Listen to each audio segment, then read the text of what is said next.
The wind howled like a dying wolf through the desolate meatpacking district, carrying a wind chill of 30 degrees below zero that turned tears into ice before they could even touch the cheek.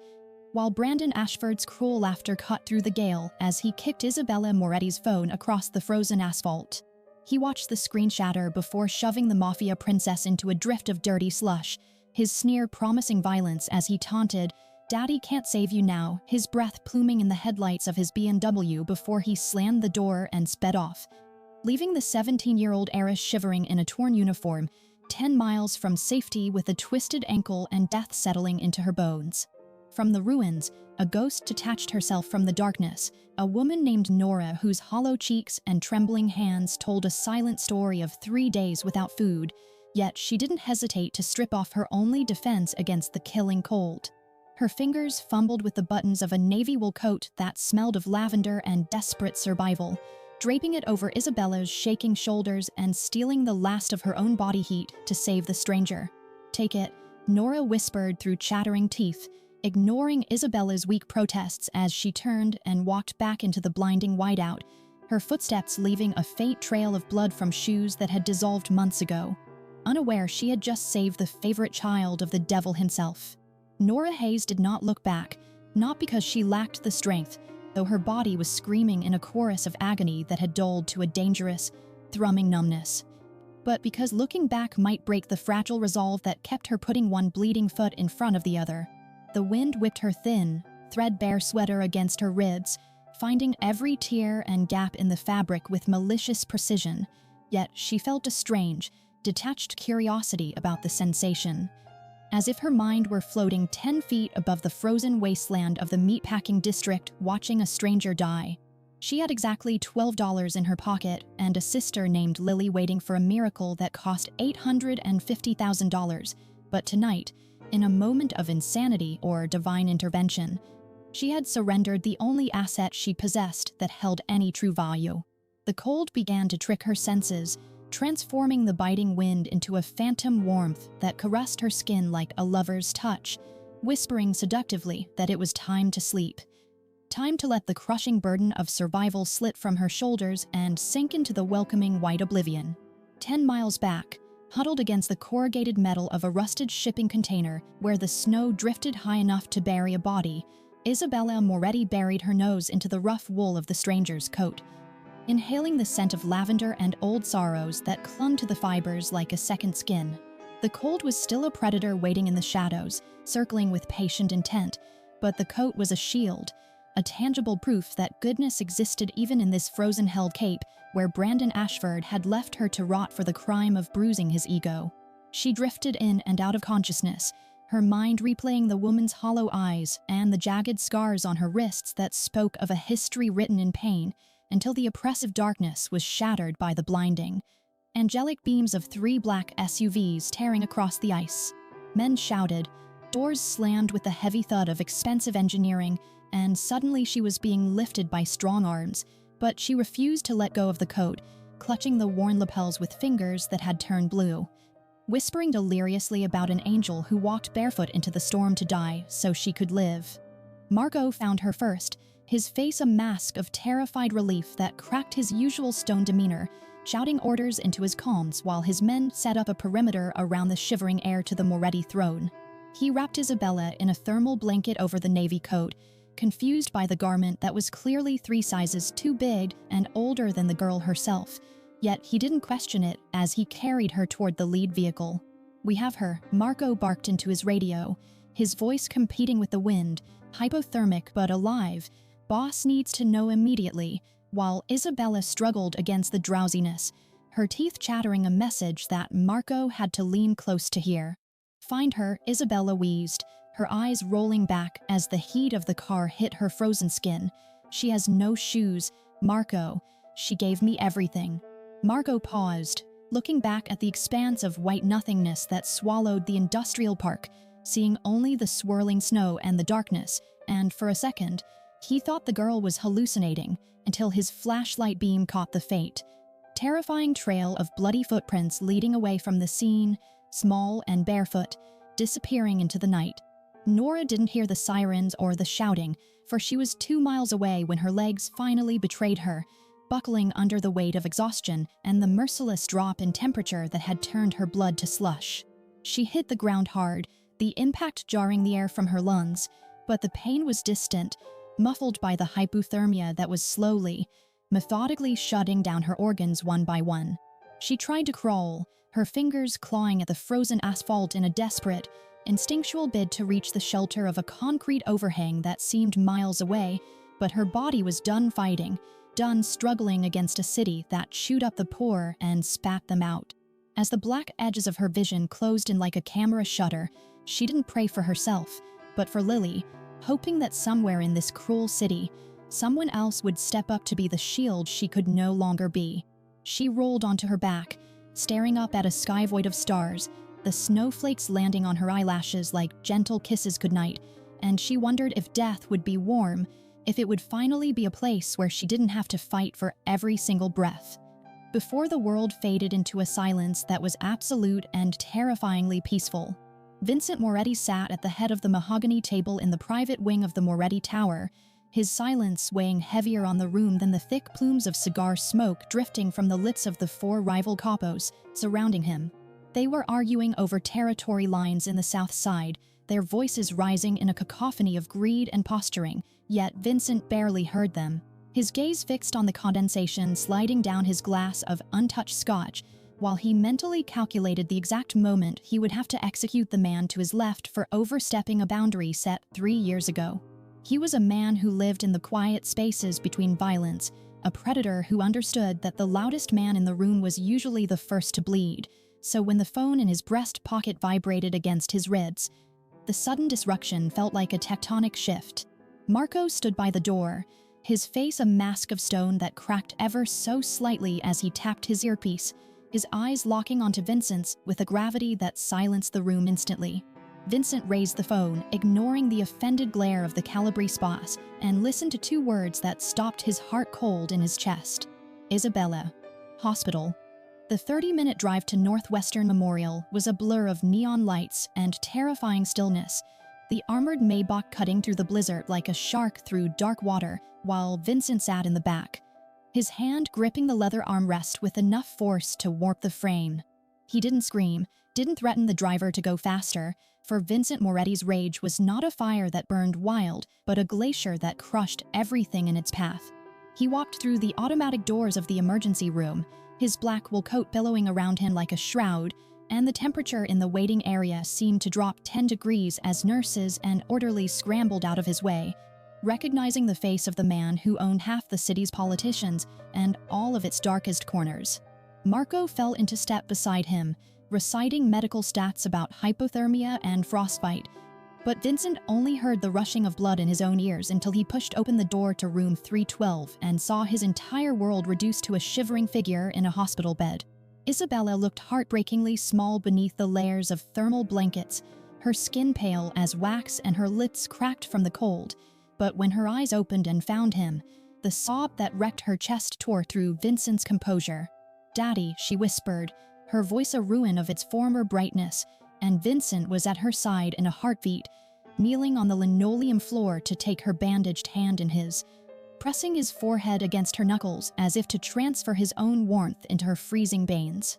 She told him everything through jagged breaths, weaving a nightmare of Brandon Ashford's cruelty, of the phone shattering, of the abandonment in the industrial waste, but it was the end of the story that made Vincent lift his head, his steel-gray eyes narrowing in confusion. "I was dying, Dad," she choked out, tears leaking from the corners of her eyes. "I stopped feeling the cold."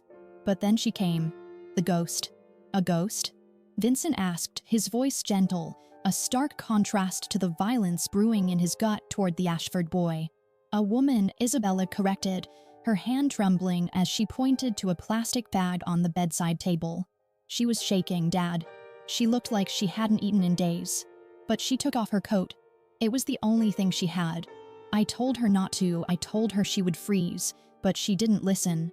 Vincent stood and walked to the table, pulling out the garment Isabella had pointed to.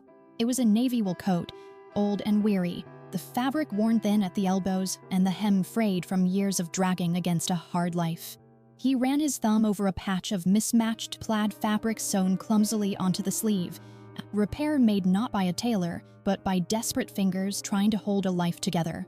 It smelled of lavender detergent and the distinct, metallic scent of snow, but beneath that was the smell of poverty, of old rooms and cold nights. He held the coat up, feeling its lack of weight, and the realization hit him with the force of a physical blow. This wasn't just a piece of clothing, it was a lifeline. The woman who had worn this had nothing else, yet she had stripped it from her own back in 30 below weather to save a stranger, walking away into the whiteout with no protection against a death that was all but guaranteed.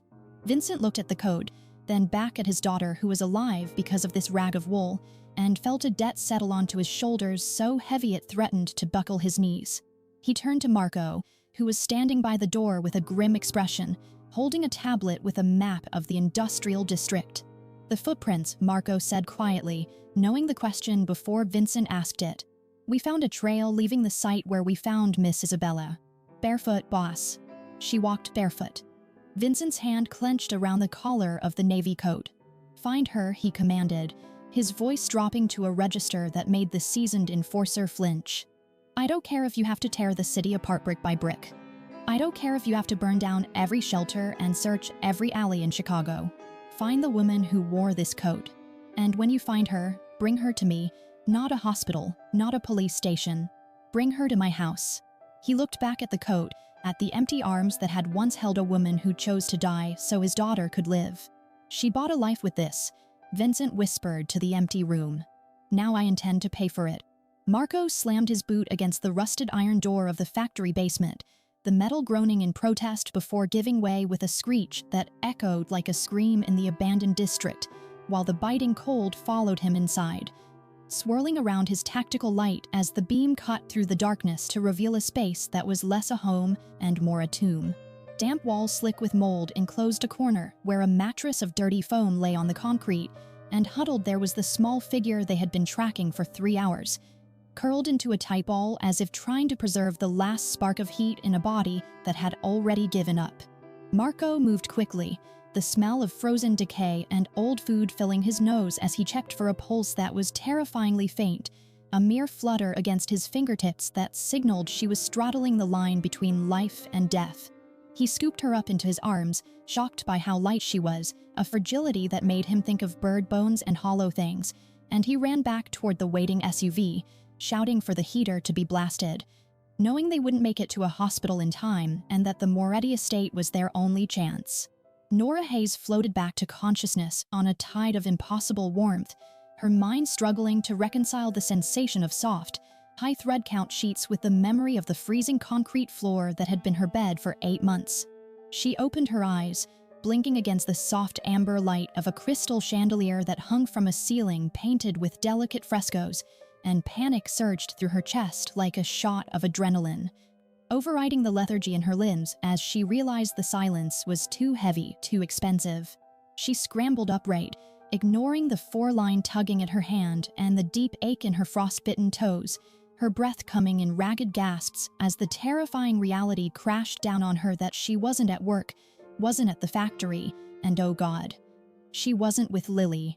"My shift," she croaked, her voice a rusted hinge scraping against her throat. "I missed my shift. Lily needs me." She tried to swing her legs out of the massive bed, but a wave of dizziness slammed her back against the plush pillows just as a deep, baritone voice spoke from the shadows of the room, freezing her in place. "You have been unconscious for 3 days, Miss Hayes. Your shift is the least of your concerns." Vincent Moretti stepped into the light, looking like a dark prince in a charcoal suit that cost more than Norah would earn in a lifetime, his steel gray eyes tracking her frantic movements with a predator's calm as he walked to the foot of the bed. He didn't offer comfort or platitudes, but instead placed a thick manila folder on the duvet cover, his expression unreadable yet intense as he loomed over her. "You saved my daughter," he stated, not a question but a fact that hung heavy in the air. "You gave her your coat and walked 5 miles in sub-zero temperatures. You nearly died." Norah stared at him, recognition dawning slowly through the fog of medication. This was the man from the news, the man people whispered about in fear, yet right now fear was a distant second to the crushing reality of her failure. I don't want your thanks, she whispered, clutching the silk sheets with trembling fingers. I need to leave. My sister, she's in a foster home. If I don't visit, they'll think I abandoned her. She has a heart condition. I know, Vincent interrupted, his voice devoid of pity, but thick with resolve as he tapped the folder. Lily Hayes, 12 years old. Congenital heart defect. She needs a valve replacement and arterial reconstruction, but the state insurance won't cover the specialist she needs, and the waiting list for the standard procedure is 6 months long. He paused, letting the silence stretch until it was almost unbearable, watching the color drain from her face. She doesn't have 6 months, Norah. My doctors reviewed her file. She has 48 hours before her heart fails completely. Norah felt the room spin, the nausea rising as the horrific truth she had been trying to outrun for years finally caught her, leaving her gasping for air. I can't, she stammered, tears hot and stinging in her eyes. I have $12. I can't pay for that. The surgery will cost $850,000, Vincent said, the number falling from his lips with the weight of a judge's gavel. I have already arranged for Dr. Weber to fly in from Zurich. He is the best in the world. He is ready to operate tomorrow morning. Norah looked up at him, hope and terror warring in her chest, whispering a broken, "Why?" before he cut her off, stepping closer until his presence encompassed her. Because you gave her your life. But I am a businessman, Miss Hayes. I do not believe in charity. I believe in exchange. He reached into his jacket and pulled out a single sheet of paper, placing it beside the medical file. I will pay the $850,000. I will ensure your sister has the best care money can buy. In return, you give me 2 years. You will live here. You will work as my personal assistant. You will organize my life, manage my schedule, and handle the things I cannot trust to anyone else.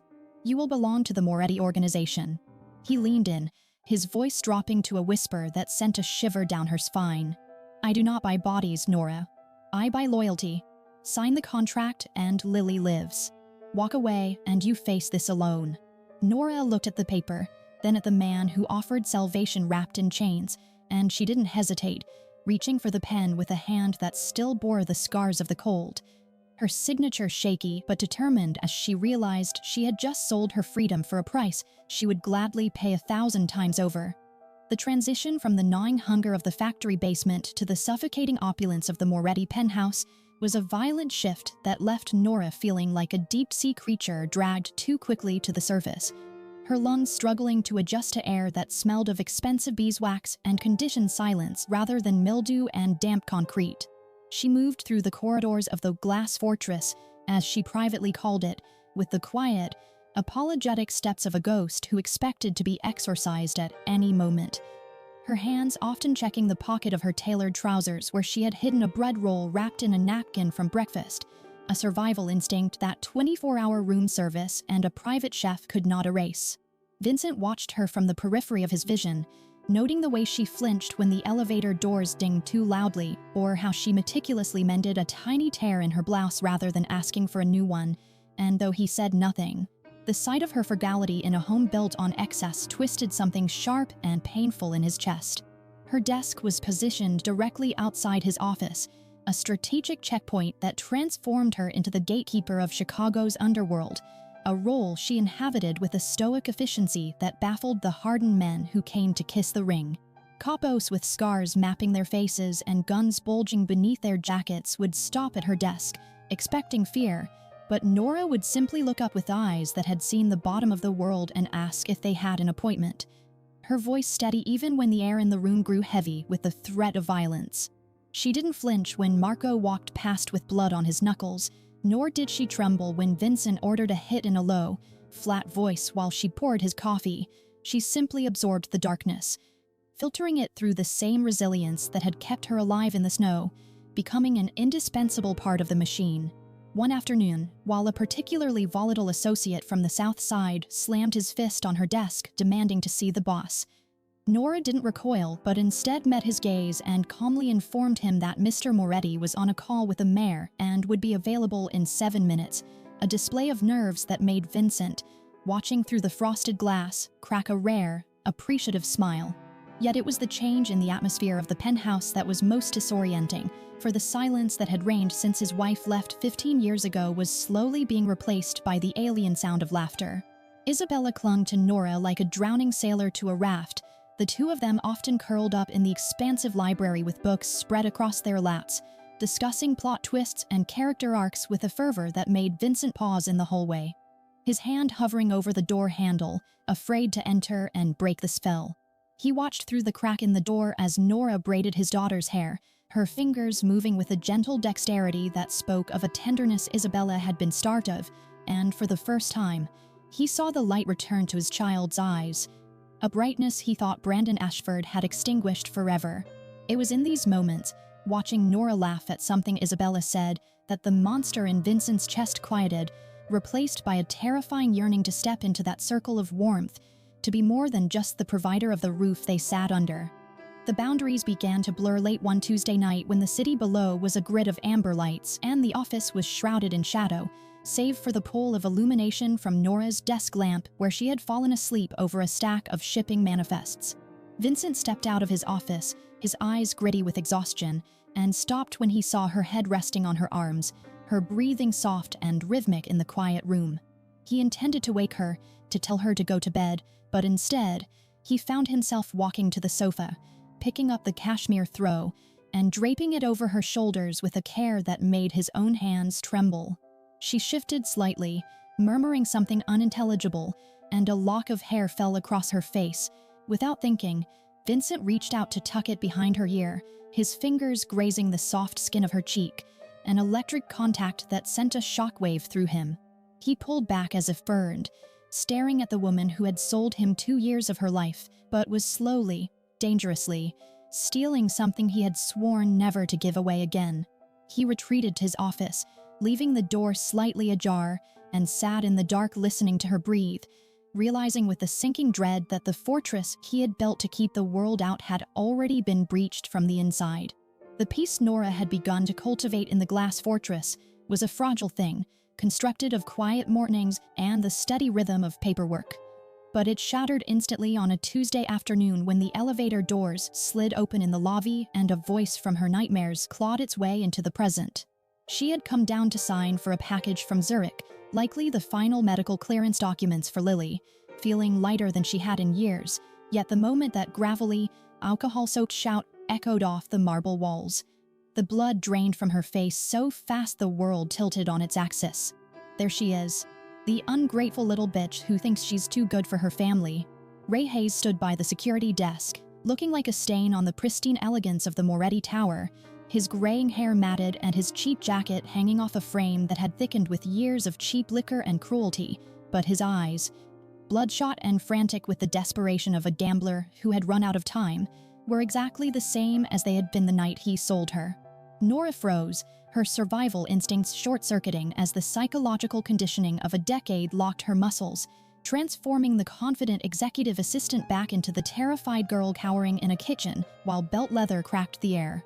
Ray shoved a security guard aside with a strength born of manic adrenaline, striding across the polished floor with heavy, uneven steps that sounded like thunder in Norah's ears, while the murmurs of the lobby staff died into a horrified silence. "You think you can hide in here? While I'm out there starving?" Ray spat, closing the distance before the stunned guards could regroup, his hand lashing out to grip her upper arm with crushing force, his fingers digging into the very spot where a scar from a broken bottle still lived. The smell of him, stale whiskey, sweat, and impending violence washed over her, triggering a panic attack so severe that her vision tunneled, the edges of the room dissolving into static as her lungs refused to draw air. "I raised you. I put a roof over your head," Ray screamed, shaking her like a rag doll, his spittle landing on her cheek as he played the victim for the watching crowd, oblivious to the death sentence he was signing with every second he touched her. "And now you're shacked up with some Mafia kingpin, living in a penthouse while your father owes 50 grand to the Vipers? You owe me, Norah. You owe me for every meal I put in your useless mouth." Norah tried to speak, to tell him to let go, to say she didn't have the money, but her throat had closed up, her mind trapping her in a loop of memories, the cold basement, the hunger, the night he dragged her to the truck. She was drowning in the middle of the lobby, gasping for breath, her eyes wide and unseeing, until the air pressure in the room suddenly dropped, a heaviness settling over the space that made the hair on the back of Ray's neck stand up. Vincent Moretti did not run. He did not shout. He simply materialized from the private elevator bank like a shadow detaching itself from the wall, his presence so overwhelming that the security team instinctively stepped back to clear a path. He wore a three-piece suit that cost more than Ray's entire existence, but it was the look in his eyes, a glacial, absolute zero that promised not just pain but erasure, that made the breath catch in everyone's throat. He walked toward them with a predatory grace, his gaze fixed on Ray's hand gripping Norah's arm, and when he spoke, his voice was a low, velvet rumble that carried across the cavernous room with terrifying clarity. "Let go of her," Vincent said, the command hanging in the air like a guillotine blade waiting to drop. Ray hesitated, his bravado faltering as he looked up at the man who owned the city, but greed and fear of the biker gang pushed him past the point of sanity. "This is family business," Ray sneered, though his grip on Norah loosened slightly as he tried to posture. "She's my daughter. She owes me. Unless you want the whole city to know Vincent Moretti is keeping a slave in his tower, you'll write me a check." Vincent didn't blink, didn't acknowledge the threat. He simply stepped into Ray's personal space, moving with a speed that blurred the air, and clamped his hand around Ray's wrist, squeezing until bones ground together with a sickening crunch. Ray howled, dropping to his knees as the pressure increased, forcing him to release Norah, who stumbled back into the waiting arms of Marco, gasping as if she had just surfaced from deep water. "You mistake me for someone who cares about public opinion," Vincent whispered, leaning down so only Ray could hear the promise of violence in his tone, his face a mask of cold fury. "And you mistake her for someone who belongs to you." He straightened up, releasing Ray's wrist with a disgust that suggested he had touched something rotting, and signaled to the security team who were now swarming the area. "Get him out of my sight," Vincent ordered, wiping his hand with a silk handkerchief he produced from his pocket. "Hold him in the garage. I will deal with the trash personally." As Ray was dragged away, screaming about lawyers and press and money, Vincent turned to Norah, the ice in his eyes melting instantly into a frantic, raw concern as he saw her trembling against Marco, and for the first time in front of his staff. The silent king looked afraid. Vincent Moretti sat in the sterile silence of his private study, a glass of amber liquid untouched beside a black dossier that Marco had placed on the mahogany desk with a heaviness that suggested it contained radioactive material. He had ordered a background check on Ray Hayes, expecting the usual litany of petty crimes, DUI, gambling debts, domestic disturbance, but as he turned the page to a redacted police report from 9 years ago, the air in the room seemed to curdle. The document detailed a botched raid on a human trafficking ring operating out of a shipping container in the port, where 12 girls had been found half-starved and terrified, but it was the witness statement that turned Vincent's blood to ice. Ray Hayes hadn't just beaten his stepdaughter, he had sold her, trading an 18-year-old Norah to a cartel facilitator for $50,000 to settle a poker debt. A transaction that had forced Norah to carve her own way out of that container with a piece of rusted metal, leaving the jagged scars on her wrists that Vincent had once mistaken for a cry for help rather than a badge of war. He closed the file with a terrifying calm, the leather cover making a soft thud in the quiet room, and stood up, unbuttoning his cufflinks with methodical precision as he realized that simple intimidation was no longer an option for a man who had sold his own child like livestock. The underground garage of the Moretti Tower was cold, smelling of gasoline and damp concrete, a fitting purgatory for the man zip-tied to a steel chair in the center of the wash bay. Ray Hayes looked up as Vincent approached, his face already bruising from where security had subdued him, and started to blubber excuses about stress and fatherhood, unaware that the predator walking toward him wasn't listening to a word.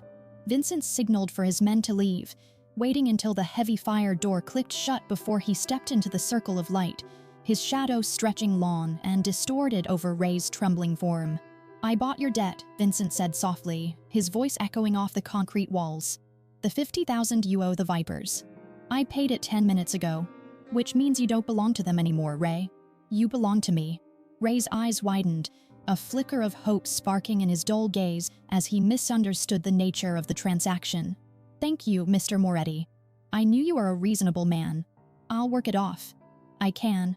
You sold her, Vincent cut in, the words landing like physical blows. $50,000. That was the price you put on her life. He stepped closer, rolling up his sleeves to reveal forearms corded with muscle and vein, his expression devoid of anything resembling mercy. Ray tried to scramble back, tipping the chair, but Vincent caught him by the throat, pinning him in place. I am not going to kill you, Ray. Death is too quick, and it is too clean for what you did. He leaned in, his voice a glacial whisper against Ray's ear. I own a mining operation in northern Alaska. It is dark for 6 months of the year. The wind cuts like glass. You are going there tonight. You will work until your hands bleed, and then you will work some more. You will never see Chicago, or the sun, or Norah ever again. He released Ray, letting him crash to the floor, and delivered a single, calculated strike to the man's ribs, not to kill, but to break, a receipt for the pain Norah had carried for a decade. As Ray curled into a ball, sobbing, Vincent turned his back and walked away, his knuckles throbbing with a dull ache that felt like the first honest thing he had felt in years. It was past midnight when Vincent stepped onto the penthouse balcony, the icy wind off Lake Michigan whipping at his loose tie, hoping the cold would numb the stinging in his hands and the lingering sensation of violence that clung to his skin. He didn't expect to find her there, standing near the railing wrapped in a cashmere shawl, looking out at the glittering skyline that didn't care about the monsters hiding in its shadows. Norah didn't turn when he approached, but he knew she sensed him. The tension in her shoulders dropped, a silent acknowledgement of his presence that spoke of a trust he wasn't sure he deserved. He stood beside her, placing his hands on the freezing metal railing, making no attempt to hide the fresh bruises purpling his knuckles or the raw scrape across his thumb. Is he gone? Norah asked, her voice barely audible over the wind, her gaze fixed on the distant lights of the Navy Pier. He will never hurt you again, Vincent replied, the truth of it settling between them like a stone. He is gone. Far away. He waited for the judgment, for the fear that usually filled people's eyes when they realized what he was capable of, but Norah simply turned toward him, her dark eyes searching his face not for the monster, but for the man beneath the suit. She reached out, her fingers cool and tentative, and covered his bruised hand on the railing, her thumb brushing over the injured skin with a tenderness that unraveled him completely. Thank you, she whispered, and then she stepped forward, closing the distance between their world, and wrapped her arms around his waist, burying her face in his chest. Vincent froze, his heart hammering against his ribs like a trapped bird, and used to a touch that wasn't demanding or violent. Slowly, hesitantly, he brought his arms around her, pulling her closer until the cold Chicago night faded away, replaced by the warmth of the woman who had saved his daughter, and as he rested his chin on the top of her head, the king of Chicago realized that for all his power, he was the one being saved. Viktor Kozlov didn't rise to the top of the Russian bratva by being a fool who engaged in unwinnable wars, and as he sat in the back of his Lincoln Navigator studying the high-resolution telephoto images spread across his knees, he realized that the invincible Vincent Moretti had finally forged a chain he couldn't break. The photos captured the balcony scene from the night before, the way the silent king leaned into the small, unassuming woman, the way his hands, usually instruments of blunt force, cradled her face with a reverence reserved for religious artifacts. And Kozlov smiled, a cold, thin stretching of lips that didn't reach his dead eyes. He knew he couldn't take the North Side docks by force, not against Moretti's entrenched soldiers who guarded the perimeter like Cerberus, but looking at the woman who had melted the iceberg, he realized he didn't have to fight a war of attrition. He just had to reach into the chest of the beast and rip out its heart. He tapped the photo of Norah Hayes, turning to the mercenary leader sitting opposite him, a man whose face was a map of scars earned in places the UN didn't go, and gave a single nod that sealed her fate. Norah had promised Vincent she wouldn't leave the estate without a full security detail, but when Lily called, her voice bright and breathless with the news that she was walking unassisted for the first time since the surgery, Norah's caution evaporated under the fierce, blinding need to see her sister thriving. She took the armored sedan with the 2 guards Vincent insisted upon, feeling safe within the steel cage, But she underestimated the desperation of a man like Kosloff, who was willing to burn down a city block to get what he wanted.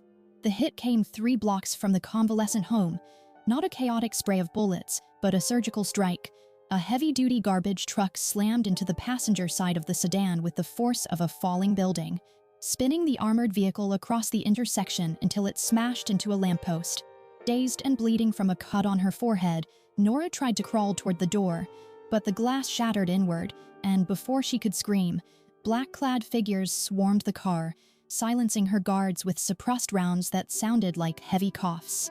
A bag was shoved over her head, the smell of burlap and chloroform replacing the scent of spilled gasoline, and she was dragged into the darkness, her last thought a desperate apology to the man she had promised to stay safe for. The phone in Vincent's office rang at exactly 2 p.m., a single, shrill tone that cut through the silence where he was reviewing the quarterly earnings, and the moment he heard Victor Kosloff's heavy, accented voice, the blood in his veins turned to liquid nitrogen.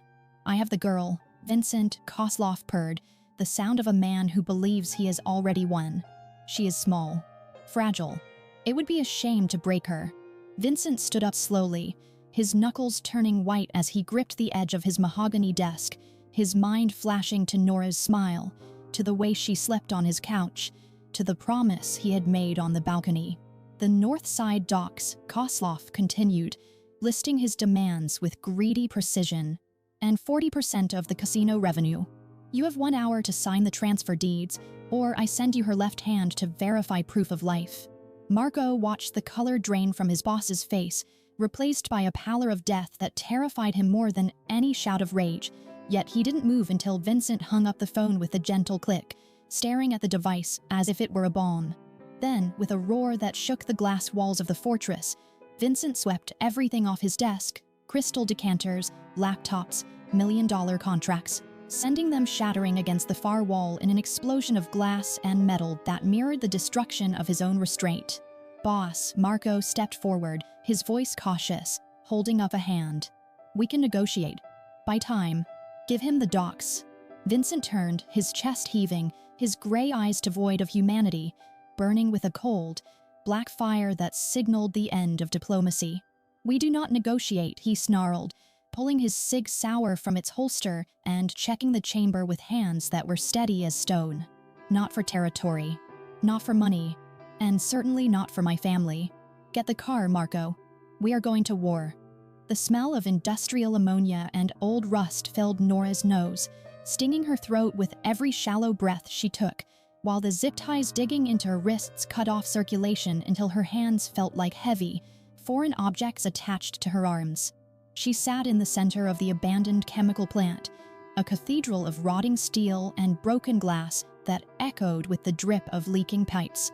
Her back straight and her eyes fixed on a point on the wall to avoid looking at the gun Victor Kosloff had placed on the table like a dining utensil. He paced around her, his heavy boots crunching on the debris, taunting her with descriptions of what he would do when the hour was up, yet Norah retreated into the stone face she had perfected during the years in the basement, a mask of absolute nothingness that hid the terror screaming inside her chest. She wasn't Norah Hayes, the cherished assistant or the sister of a healed girl. She was the ghost again, the invisible thing that pain passed through without sticking, waiting for the inevitable end with a defiance that seemed to unsettle a Russian dawn more than screaming ever would.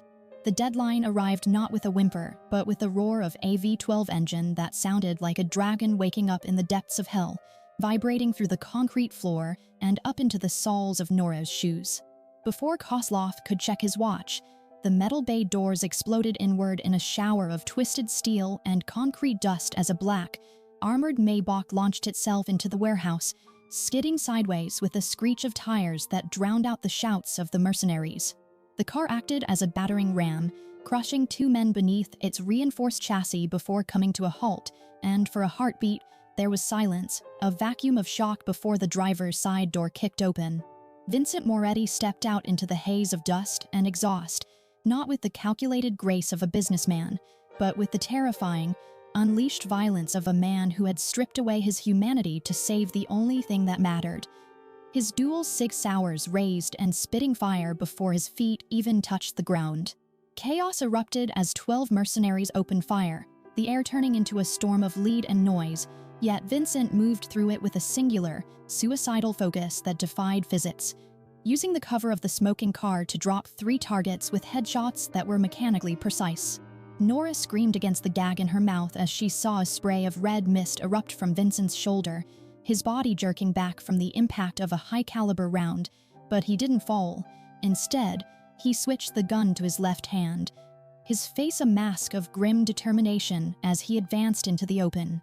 He took another hit, a bullet grazing his ribs and tearing through his bespoke suit, but pain was irrelevant to a man fueled by the terrified eyes of the woman tied to the chair. He was a reaper harvesting souls, closing the distance meter by bloody meter, stepping over bodies without looking down, his gray eyes locking onto Norah's with a promise that he would burn the world to ash before he let her die alone. The warehouse fell silent again, save for the ragged breathing of the last 2 men standing, the King of Chicago, bleeding from multiple wounds, and the Russian usurper who realized too late that he had kicked a hornet's nest he couldn't survive. Kozlov, realizing his mercenaries were meat, grabbed Norah by her hair and hauled her up, jamming the cold barrel of his pistol against her temple while using her body as a shield against the monster advancing on him. "Drop it," Kozlov screamed, his voice cracking with panic as he backed away. "Drop it, or I paint the wall with her brains." Vincent froze, his chest heaving, blood dripping from his fingertips onto the concrete floor, his gun leveled at Kozlov's eye. He looked at Norah, seeing the bruise on her cheek and the fear in her eyes, and the fire in him extinguished, replaced by a cold, desperate resolve. "Let her go," Vincent rasped, his voice wet with blood. "She is nothing. Take me. I am the prize you want." Slowly, deliberately, he opened his hand, letting his weapon clatter to the ground, surrendering his life to buy her a chance. Norah watched him drop the gun, watched the man who ruled a kingdom of fear offer his throat to the wolf for her, and something inside her snapped, breaking the paralysis that had held her captive since childhood. She wasn't a victim anymore. She was the woman who had walked 5 miles in the snow, the woman who had survived Ray Hayes, and she would not let this man die for her. As Kozlov shifted his aim toward Vincent, grinning with the triumph of a coward, Norah threw her weight backward, driving the heel of her boot into his instep with all the force of her desperation while snapping her head back into his nose. Bones crunched and Kozlov howled, his grip loosening for a fraction of a second, just enough time. Vincent moved like a striking cobra, pulling a combat knife from his waistband as he lunged forward, tackling Kozlov to the ground. The struggle was brief and brutal, a flurry of motion that ended with a sickening wet sound, leaving Vincent lying on top of the Russian, breathing hard as the threat was permanently extinguished. Vincent rolled off the body, groaning as he collapsed onto his back, his hand clutching the wound in his shoulder where the blood was soaking through his shirt in an alarming, dark tide. Norah ripped her hands free from the loosened zip ties, ignoring the raw skin, and scrambled over to him, falling to her knees in the blood and grime. "Vincent," she sobbed, pressing her hands against the wound to staunch the flow, her tears mixing with the sweat and dirt on his face. "Stay with me. You promised. You promised you wouldn't leave me." Vincent looked up at her, his vision blurring at the edges, his hand reaching up to touch her cheek with trembling, bloody fingers, smearing red across her skin like a vow. "I thought," he wheezed, coughing a speck of blood, "I thought I lost you. I couldn't breathe, Norah. I couldn't breathe until I found you." He closed his eyes, his head lolling to the side, and Norah screamed for Marco, her voice echoing in the empty cathedral of violence, holding the broken king in her arms as the sirens finally began to wail in the distance. The steady, rhythmic beep of the cardiac monitor was the first thing to drag Vincent back from the darkness, a mechanical tether anchoring him to a world he had almost left behind. Yet the antiseptic smell of the ICU was instantly overpowered by the scent of lavender and exhaustion clinging to the woman sleeping in the uncomfortable chair beside his bed. He opened his eyes, fighting against the heavy drag of anesthesia, and saw Norah curled into a ball, her hand resting near his on the crisp white sheet as if she were physically holding his soul inside his body. She looked shattered, dark circles bruising the skin beneath her eyes and remnants of dried blood, his blood, still trapped under her fingernails, but to Vincent, she looked like the only divinity he had ever believed in. He tried to shift, a hiss of pain escaping his lips as the stitches in his shoulder pulled tight, and Norah was awake instantly, her eyes snapping open with a ferocity that softened into a desperate relief the moment she saw him watching her. "You're awake," she whispered, her voice cracking with the weight of unshed tears as she leaned over him, her hands hovering as if afraid to touch him.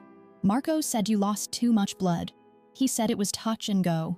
Vincent ignored the agony radiating from his chest, focusing instead on the woman who had fought a Mafia don with nothing but desperation and a boot heel to save him. "The contract," he rasped, his throat dry as sandpaper. "Get it. It is in the safe in the penthouse. Code 7-1-2-4.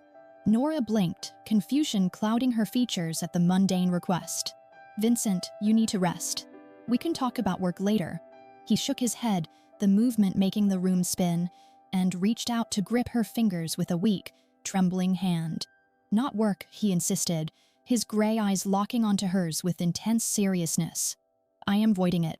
The debt is paid, Norah. You saved my life in that warehouse. You are free. I want you to take Lily, take the money, and go somewhere safe. Somewhere my world cannot hurt you." Norah pulled her hand back, standing up with a defiance that made her seem 10 feet tall in the small hospital room. "You think I stayed because of a piece of paper?" she asked, her voice rising with incredulity. "You think I fought Kozlov because I was afraid of a breach of contract?" She leaned over the rail of the bed, placing her hands on either side of his pillow, forcing him to see the fire burning in her brown eyes. "I didn't save you because I had to, Vincent. I saved you because I love you. And if you think you can push me away now after everything, then you are a bigger fool than Kozlov ever was." She kissed his forehead, a gentle seal on a new promise. "I am not going anywhere. You bought my time, Vincent Moretti, but you earned my heart on your own." 5 years had a way of softening the sharp edges of a fortress, turning a penthouse designed for intimidation into a home scarred beautifully by the chaos of a family that had chosen each other. The winter wind still held off Lake Michigan, rattling the reinforced glass of the Moretti estate, but inside, the air was thick with the smell of roasting chestnuts and the sound of laughter bouncing off the high ceilings. Isabella, now a second-year resident at Northwestern with a stethoscope draped casually around her neck, was arguing playfully with Lily over which movie to watch, the younger girl's cheeks flushed with a health that seemed impossible just a few years ago. Vincent stood by the fireplace, a glass of wine in his hand, watching the scene with a quiet reverence, his other arm wrapped securely around Norah's waist as she leaned back against him, her head resting on the scar that marred his shoulder. A permanent reminder of the night the world almost ended. Daniel, their 4-year-old son who had inherited his father's brooding eyes and his mother's stubborn chin, was sitting on the rug, staring up at the object that dominated the room. It wasn't a Picasso or a Rembrandt, though Vincent could afford a museum full of them. It was a shadowbox frame, lit by dedicated spotlights, containing a faded, navy wool coat with mismatched patches on the elbows and a broken zipper. "Papa," Daniel asked, pointing a chubby finger at the glass. "Why is the old coat on the wall? It looks dirty." The room went quiet, Isabella and Lily pausing their debate to look over, their smiles softening into something nostalgic and tender. Vincent handed his glass to Norah and walked over to his son, scooping the boy up into his arms with a groan of mock exertion that made Daniel giggle. He carried him to the wall, standing before the garment that had once smelled of lavender and despair, and pressed his hand against the glass. "It is not dirty, Illinois mio piccolo," Vincent said softly, his voice thick with emotion. "It is the most expensive thing we own." He looked back at Norah, who was watching them with tears shimmering in her eyes, remembering the freezing basement, the $12, the hopeless walk into the snow. "This coat cost a kingdom, Daniel. Your mother gave it away when she had nothing else to save your sister. Because she gave it, I found her. And because I found her, we have you." Daniel looked from the coat to his mother, his eyes wide with wonder. "Mama is a hero?" Norah walked over, wrapping her arms around both of them, burying her face in the neck of the man who had burned the world to keep her warm. "No, baby," she whispered, kissing Vincent's jaw. "Just someone who learned that even the smallest thread can hold a family together." As the snow continued to fall outside, Burying the ghosts of the past under a blanket of white, the Moretti family stood in the warmth of a fire built on sacrifice and second chances, proving that love is the only currency that truly appreciates over time. It brings us to the end of our journey with Vincent and Norah, a story that reminds us that family isn't always defined by blood, but by the people who are willing to bleed for you when the world turns cold. Here at Sunni Romance, we believe that every act of kindness, no matter how small, like giving a coat to a stranger, sends ripples through the universe that can return to us as a tidal wave of blessings. I want to ask you a question today. Have you ever had a moment where a small choice led to a massive change in your life? Or where a stranger's kindness gave you hope when you had none? We read every single comment, and your stories inspire us just as much as we hope ours inspire you. If this story warmed your heart, please consider hitting that subscribe button and sharing it with someone who needs a reminder that they are never truly alone. Until next time, stay safe, love hard, and remember that even in the deepest winter, spring is just one act of kindness away.